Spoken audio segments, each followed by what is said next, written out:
જે માતાજી સમસ્ત સમાજને.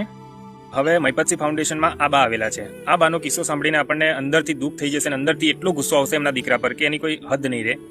કેમ કે આ બાનો કિસ્સો એવો છે કે આ બાના હસબન્ડ એક્સપાયર થઈ ગયેલા છે. આ બાનો એકનો એક દીકરો હતો. એ દીકરાને પરણાવવા માટે બાએ પોતાનું ઘર વેચી નાખ્યું અને દીકરાને પરણાવ્યો. અને પરણાવ્યા બાદ એ જ દીકરો પોતાની માને એમ કહે છે કે તું અમારી જોડે ના જોઈએ. આટલું કહેતા તો કીધું એણે, પણ પોતાના સસરા જોડે પોતાની સગી માને 2 થપ્પડ મરાવી. હવે 2 થપ્પડ મરાવી એને શરમ, એને લાજ જેવું આવ્યું નહીં કંઈ.